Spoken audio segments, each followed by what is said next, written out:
Welcome back, Ronin Renegades. I'm Lupinefiasco, this is Daily Fab Gameplay, and it has been a very exciting week for the citizens of Volcor.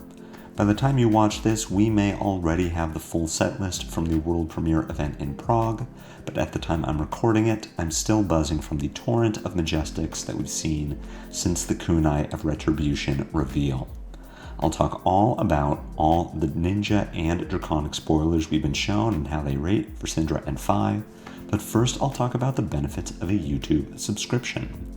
It's the best free way to support me and to make sure you see every new Daily Fab gameplay video in your YouTube feed. I also have a Blue Sky, a Discord, and a Patreon, links to which are in the video description below. Patrons at the Arc Lightning tier and above will get access to my Syndra and Phi matchup guides as soon as they're posted. You won't want to miss them. Getting to this week's spoilers, they have been nothing short of amazing. Contrary to the Rosetta spoiler season, Legend Story Studios has shown us only the best. These are your payoffs, the reasons to play your chosen hero. No card exemplifies this better than Devotion Never Dies. This red 1-cost ninja attack action attacks for 4, blocks for 2, and reads, quote, "Your opponent will block this no matter what," unquote. Sorry, dust on the screen. This card actually reads, quote, "When this hits, if a draconic attack was the last attack this combat chain, banish this. If you do, you may play it this turn. Go again," unquote. Credit to my patron Sinisk for the name Dragon in a Flash. If we learned anything from Aurora, it's that playing the same attack multiple times in a turn is extremely powerful. Walking through a basic line shows what Devotion can do.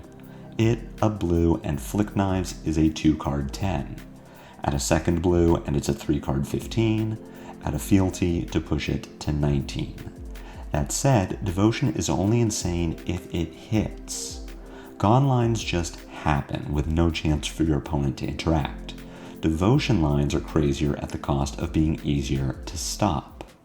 I'll test Devotion as part of my Initia Syndra build, just as I'll test all of these cards regardless of my first impression, but I'll bet this is a trap. Among the current top 5 decks, all of them play at least 6 defense reactions in their 80. The text on Devotion reads that your opponent will block this no matter what, and I don't think that spending a card and a resource to force blocks will be good enough. Devotion is especially awkward when we consider Oath of Loyalty, which I'm choosing to call Blazehead first. This red 0-cost Draconic attack action attacks for 4, blocks for 3, and reads, quote, "This may only be played if it's the first action of your turn.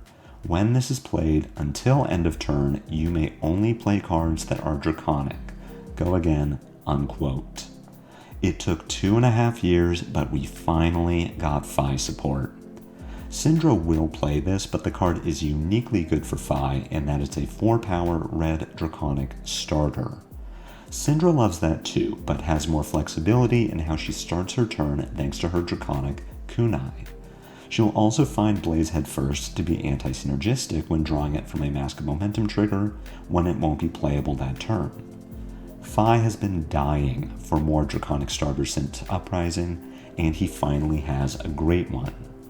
The Draconic restriction imposed by Oath won't always be relevant, but it's important to note that several of our favorite finishers won't work with it, namely Salt the Wound and Snatch. This is where Brand with Cinderclaw and Fealty can come in clutch, as either one allows us to cheat the restriction. Sequencing will be more important than it already was. Pitching a blue brand for your weapon rather than using it to make Snatch playable presents an interesting value assessment. Still, if either restriction proves detrimental to your turn, being able to block for 3 is a massive benefit. Loyalty Beyond the Grave, our first Draconic defense reaction, is far more niche, but has a place in 80. It blocks for 3 and reads, quote, "While this is in your graveyard, at the start of your turn, you may banish 2 cards named Loyalty Beyond the Grave from your graveyard. If you do, draw a card," unquote. While not as individually powerful as Sink Below or Fate Foreseen, a Loyalty Beyond the Grave activation can give you a 6-card hand against slower decks whose goal is to block you out. An extra draw can be worth upwards of 5 damage when considering the exponential value of draconic attacks when paired with Spreading Flames and Salt the Wound. We win by overwhelming these slower heroes' defenses to put them on the back foot, then leveraging our high offensive value to keep them there. Finding that value is historically difficult because it meant keeping cards in hand, which classes like Assassin and Guardian love to keep us from doing. Loyalty Beyond the Grave plays around that. Not only do we preserve life by blocking and cheat evasion and disruption by playing from Arsenal, but we keep card advantage in a zone that our opponents usually can't touch. When your opponent fails to disrupt you in the middle or late game, an extra card can easily let you hold tempo. Speaking of extra cards, Prowess of Agility is our newest ninja aura. It is a blue, 0-cost, 3-block ninja action that reads, quote, "When you attack for the 4th time during a turn, you may destroy this. If you do, draw a card. At the beginning of your end phase, if you've attacked less than 3 times this turn, destroy this," unquote. Syndra, like Aurora, shouldn't ever want more than 1 blue in any given hand. Fi certainly doesn't. After you've pitched to your weapon at a 1 cost, there usually isn't anything left to do with your resources. As such, we prioritize blues that do something extra when played. Concealed Blade can secure a Mask of Momentum trigger over blocks. Brand with Cinderclaw gets additional power from Spreading Flames while also granting it to Salt the Wound or Snatch. Prowess of Agility banks a card for a later turn. When played as your finisher, it becomes Sigil of Brilliance, an extra card on your next big turn. For Ninja, a class whose damage increases exponentially with cards in hand, adding a 6th card to Assault the Wound or Spreading Flames turn is big game. Even better, Breaking Prowess is a May ability. If you have satisfied the condition but don't want a card this turn, you can opt to wait for a better opportunity. As I said, you never want to have to play the second blue that you draw, but when you do, Prowess of Agility is one of the best. While not majestic, Wrath of Retribution is easily one of the most powerful cards that we've seen for Syndra.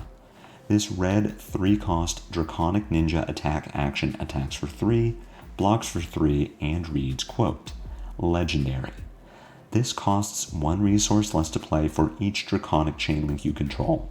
When this attacks, daggers you control get +1 power and cost 1 resource less to activate this combat chain. Go again," unquote. Because of the legendary keyword, you'll sadly only get to play 1 copy of this in your deck.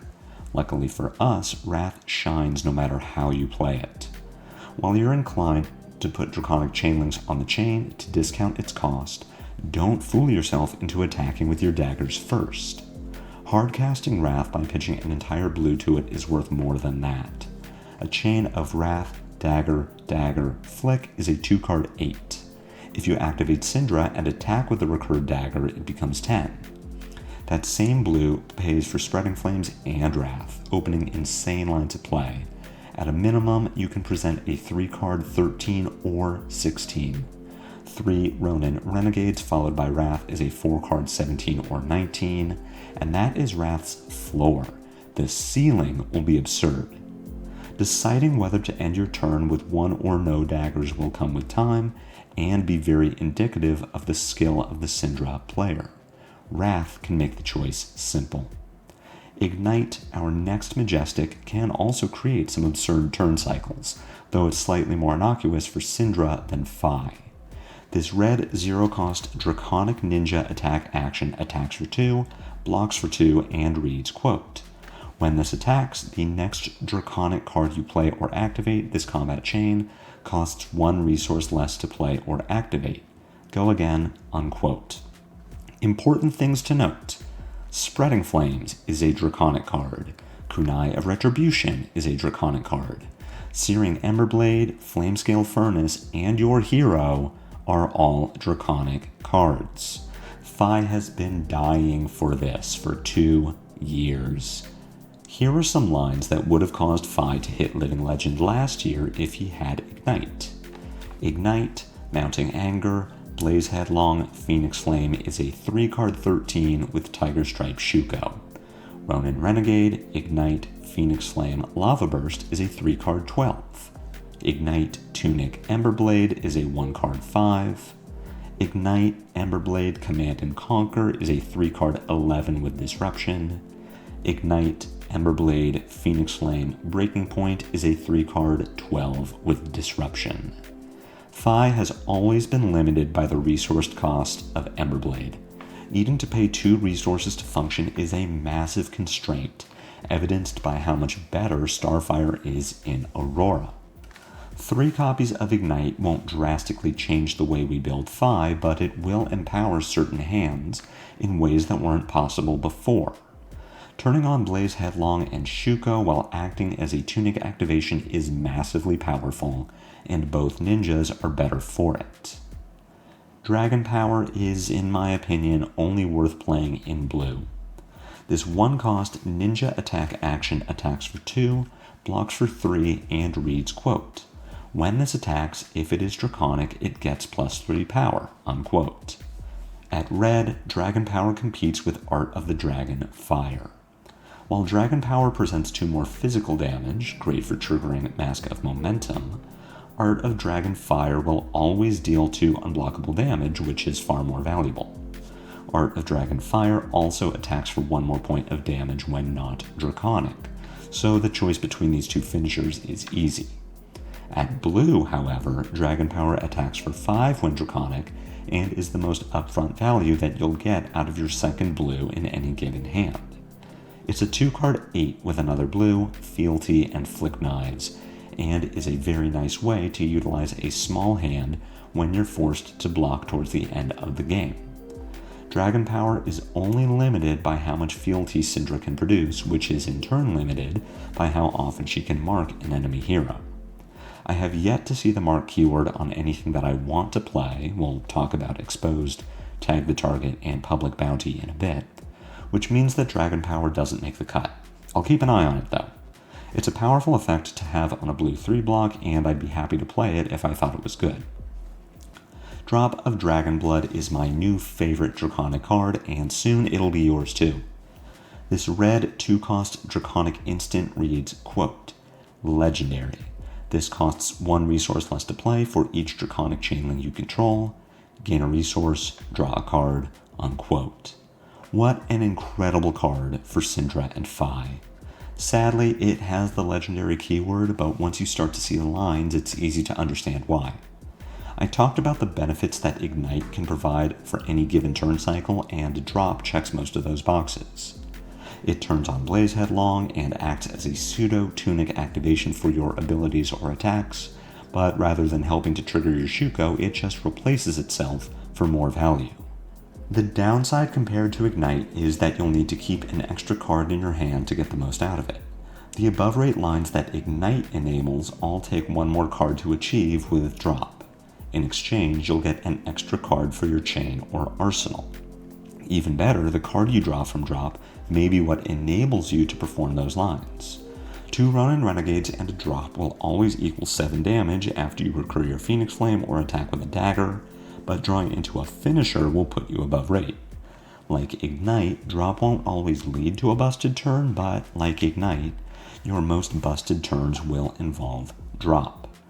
This just in, Dragonscaler Flight Path is our newest Draconic legendary equipment. This piece of leg equipment blocks for 1 and reads, quote, "As an instant, pay 3 resources, destroy this. Target Draconic attack gets go again. If it's a weapon or ally attack, you may attack with it an additional time this turn. This ability costs 1 resource less to activate for each Draconic chainlink you control. Battle-worn," unquote. The more I think about this, the less that I like it. While not a bad piece of equipment, we need to compare it to Snapdragon Scalers. We trade usability, 3 cost versus 0, Draconic versus anything, for 1 block and a bonus weapon attack. The upside is the extra weapon attack, but Emberblade sucks, and Kunai only gets a maximum of 3 points on our biggest combo turn with Spreading Flames and Wrath of Retribution. At no point can Syndra or Phi benefit from both halves of the card, in which case snaps will usually be better. That said, an extra point of block is always a good thing to have, and Syndra's ability to easily discount the cost with kunai makes it worth considering. For now, the utility is limited once again by her ability to produce fealty, which is limited by her ability to mark. The fact that Flight Path can't affect Salt or Snatch without help is massively detrimental. This card may have a place in the sideboard for certain matchups, but I don't believe for now that we'll need to buy into this right away. Burning Blade Dance was technically the first of these spoiled, but I wanted to save the best for last. This red 0-cost Draconic attack action attacks for 3, blocks for 3, and reads, quote, "If you control 2 or more Draconic chain links, this gets go again, and when this hits a hero, you may have target dagger you control deal 1 damage to them. If damage is dealt this way, the dagger has hit, destroy the dagger," unquote. Dance doesn't have the raw power of Devotion Never Dies or Wrath of Retribution, but it has an effect from my Syndra wishlist that I'd like to see more of. It seems that Syndra may only recur a single dagger on many of her turn cycles, and only if she uses Flick Knives to break it during the combat chain. 1 dagger will be enough for most turn cycles, either by putting a Draconic link on the chain for Lava Vein loyalty, or by getting your full Flick Knives value, but her best turns want 2 daggers. Blood Runs Deep, Spreading Flames, and Wrath of Retribution come to mind. Short of breaking the chain and pitching an entire blue to Syndra, Flick Knives will break 1 dagger and a dance effect will break the other. Dance is simple, elegant, and powerful. I asked for this exact effect, and I'd be a happy Drakai if this effect was also printed on a 1-cost, 4-power, 3-block attack action card. This week had some bangers, but also some misses. I'm talking about the mark cards. We've seen a few: Tag the Target, Exposed, and Public Bounty. The issue with these cards is that they don't do enough to justify a spot in the deck.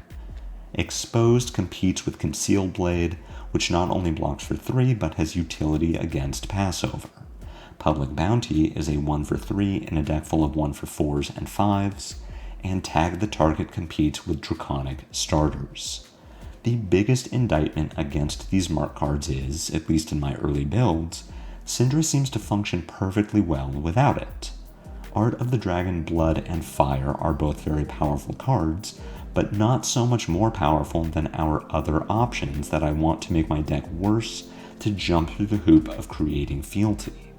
The fact that I have powerful new incentives to play Draconic cards, Drop of Dragon's Blood, Ignite, Blaze Headfirst, and Wrath of Retribution, point me towards not wanting to chance being unable to play out a full hand. I don't want to play cards that are good because they mark. I want to play cards that are good and also mark. Maybe we get Leg Tap with Mark on hit, or the Ninja Legendary Equipment applies a mark if you reach a certain number of chain links in a turn. These 3 cards just aren't anything to get excited about. Coming out of spoiler season gives me hope for Draconic Ninja. Even without seeing the full set, I'm satisfied that Syndra will have options to work with, and that 5 finally got his support. Both heroes are certainly dead so long as Zen exists, but hopefully we'll see him ascend to Living Legend in the first week of the 2025 Road to Nationals season. After that, maybe our boy 5 will be next. I'll have my way too early Syndra deck tech ready for you all next week, so look forward to that. And Syndra gameplay reviews will begin as soon as the full hunted set is implemented on Talishar. I'm excited to break Draconic Ninja with you all on the next Daily Fab gameplay. Until then, take care.